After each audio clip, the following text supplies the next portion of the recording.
Sports injury भेलै जे केओ आदमी अ, खेलकूद वाला काम करै छथि या कोनो गतिविधि करै छथि, एक्टिविटी करै छथि, हुनका ओहिके फलस्वरूप जे मांस हड्डी में जे दिक्कत भऽ जाइ छै, लिगामेंट टेंडन कोनो चीज में जे दिक्कत भऽ जाइ छै, ओकरे कहल जाइ छै स्पोर्ट्स इंजुरी।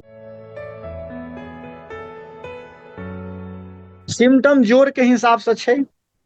जेना मानि लियौ अहाँ कन्हा भेलै, ऊपर से चलू, केओ आदमी खसि पड़लखिन तऽ माथा में चोट लगलै, नाक से खून एलै, इहो स्पोर्ट्स इंजुरी भेलै। केकरो कन्हा में चोट लगलै आ कन्हा उठ नहीं रहल छै, जकरा हमसब रोटेटर कफ इंजुरी कहै छियै, इहो स्पोर्ट्स इंजुरी में एलै। केकरो जे एल्बो ज्वाइंट कहै छियै, ई घुट्टी, एहिमे की होइ छै, बायां या दायां साइड में दर्द होइ छै, ओकरो हमसब ओकरो कहै छियै स्पोर्ट्स इंजुरी में। ओहि लए टिपिकल छै कि बायां में हुए तऽ ओकरा हमसब टेनिस एल्बो कहै छियै स्पोर्ट्स इंजुरी नामसँ, दायां में हुए तऽ गोल्फर्स एल्बो कहै छियै। ओहिके बाद अहाँ घुटना में एबै, घुटना में स्पोर्ट्स इंजुरी बहुत कॉमन छै। अहाँ खेल रहल छी, कूदि रहल छी, घुटना के बड़े खसलहुँ, घुटना अहाँके जमीन पर अचानक से अहाँ घुमि गेलहुँ तऽ घुटना में अहाँके लिगामेंट होइ छै। जे समय में अहाँके चोट लागल ओहि समय में अहाँके की शरीर के पोजीशन है, ओहिके हिसाब से कोनो लिगामेंट टूटि सकैए। फेर ओहिके बाद अहाँके नीचा जेबै तऽ एगो टेंडो एक्लिस होइ छै। टेंडो एक्लिस बहुत कॉमन स्पोर्ट्स इंजुरी में से अबै छै, जोर के घसकनाइ भऽ जाइ छै। से सब छै, तऽ ओहि हिसाब से अहाँ मिलू, डॉक्टर से लोग मिलै छै। ई धीरे धीरे केओ आदमी गतिविधि करै छथि, काम करै छथि, केओ आदमी डेली जिम में काम करै छथि, भाग दौड़ कूद फान करै छथि, तऽ अहाँके हुनका हल्का हल्का दर्द हेतनि तऽ ओ अपना ओहि लए ठीक छै, ओ अहाँके मांस फटै छै तऽ ओ ठीक छै, ओ चीज ठीक भऽ जाइ छै खुद पर। लेकिन ज्यादा दर्द हुअ लागै, अहाँके कखनो कालके जोरे घसकि जाय, बहुत दर्द हुए तऽ और अहाँके लाल लाल लाल लाल दाना आबि जाय, ओहि जगह पर फूलि जाय, तऽ डॉक्टर से मिल लिअ। स्पोर्ट्स इंजुरी के डायग्नोसिस ले छै कि कोनो जे एथलेटिक छै या जे वर्कआउट करै छै या कोनो तरह के एहन चीज, तऽ ओ हमरा सब लग एला आ हमरा कहला कि हम अहाँके ई काम करै छलहुँ, जिम में वर्कआउट करै छलहुँ, हमरा एहिठाम दर्द भऽ गेल। या केओ कहला कि हम क्रिकेट खेलाइ छलहुँ, हमरा ई दिक्कत भऽ गेल, हमरा एहिठाम दर्द भऽ रहल है घुटना में। अचानक से हम दौड़ै छलहुँ, आइ काल्हि हर जगह जे दरोगा में एहि सबमें अहाँके ओ दौड़ होइ छै, दौड़ै छलहुँ, रनिंग करै छलहुँ, अचानक से बैलेंस गड़बड़ा गेल और हम खसि पड़लहुँ।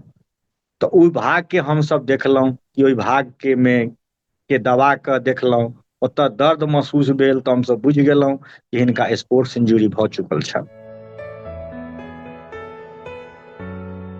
एहिमे एक लाइन में समझियौ प्रिकॉशन में कि अहाँके शरीर जते अलाउ करैए ओतबे करू। ओहिसँ ज्यादा अहाँ शरीर के एक्सर्ट करबै तऽ शरीर अहाँके जवाब दऽ देत। और अहाँ प्रिकॉशन लिअ। दू लाइन में अहाँ समझ लियौ स्पोर्ट्स इंजुरी के केना बचा सकै छी। जिम कऽ रहल छी, अहाँके मांस फाटि रहल है, हल्का फुल्का चलि रहल है, कूदि रहल छी, हल्का हल्का दर्द है, लेकिन अहाँ एहि चीज के ज्यादा एक्सर्ट करबै तऽ एक समय में ओ जवाब दऽ देत। रनर्स अहाँके भऽ जाइ छै, ज्वाइंट भऽ जाइ छै, स्ट्रेस फ्रैक्चर भऽ जाइ छै, लोक के साफ जोड़ खराब भऽ गेल। तऽ अहाँ ओकरा जते शरीर के क्षमता ओतबे करू। आ जिम वाला पर्सन लए पर्टिकुलरली हम कहबनि जे प्रॉपर ट्रेनिंग राखू। अहाँ अंडर सुपरविजन में करू। जे आदमी लम्बा लम्बा जंप करै छथि या क्रिकेट खेलाइत छथि, ओ पूरा पूरा अहाँके समझल जाय कि केना पैर के पोजीशन रहबाक चाही, कई पोजीशन में जंप करऽ के चाही, ओकरा अहाँ अपन प्रॉपर ओहि लए ट्रेनिंग लिअ आ प्रॉपर पोजीशन में जंप करू। तऽ एहि सबसँ एकर बचाव कयल जा सकैए। शुरुआत में एकर राइस ट्रीटमेंट होइ छै। जेना राइस हमसब, जेना राइस के हमसब मैथिली में भात कहै छियै, एकरा राइस समझियौ, RICE, राइस। राइस मतलब रेस्ट, ओ भाग के रेस्ट दियौ। आइ अहाँके ओकरा आइस से ओकरा सेकू, आइस दियौ, कंप्रेस कऽ के रखियौ ताकि ओ ज्यादा फूलि नहि जाय। और ई फॉर एलिवेशन, तो ओकरा अहाँ ओहि भाग के उठा के रखू। तुरंत ई अहाँ राइस ट्रीटमेंट करबै तऽ ओकर तुरंत अहाँ ओकरा ज्यादा खराब हुअ सँ रोकि लेलियै। ओहिके बाद प्रॉपर अहाँ ओकरा MRI करबाउ, एक्सरे करबाउ, ओ भाग के देखियौ कहाँ पर चोट लगलै हन, कहाँ कते उ छै, कते एहिमे हानि भेल हन। ज्यादातर उ अहाँके सेल्फ हीलिंग छै, अहाँके उ ठीक भऽ जाइ छै। ज्यादा जेना हम अहाँके कहलहुँ कि डिस्लोकेट कऽ गेलै, केकरो फ्रैक्चरे कऽ गेलनि, केकरो ACL टूटिए गेलै, PCL टूटि गेलै, मेनिस्कस निकलि गेलै, तखन तऽ एकर अहाँके अर्थोस्कोपिक रिपेयर हुअके चाही। चाहे ओ शोल्डरमे देखबै कि हिलसैक लीजन भऽ जाइ छै, बैंकाट लीजन आबि जाइ छै, तऽ ओहि केसमे शोल्डरमे अर्थोस्कोपी होइ छै, शोल्डरके धागाके रिपेयर कयल जाइ छै। तऽ तखन तऽ अहाँके ओ सर्जिकल चीज भऽ गेल। समय लगै छै अहाँके 3 महीना तऽ मिनिमम लऽ कऽ चलू। फुल अहाँके एक्टिविटीमे आबऽमे, पूरा अपन गतिविधिमे आबऽमे 3 महीना तऽ लागि जायत। धीरे ज्यादहो लागि सकैए, कमो लागि सकैए, लेकिन 3 महीना ऑन एन एवरेज अहाँके किछु दिन तक ओकर ट्रीटमेंट हैत, फेर मांसके पुरान ताकत आयत, रिहेबिलिटेशनमे जेबै अहाँ, पूर्णतः अपन आबऽमे समय लागत अहाँके।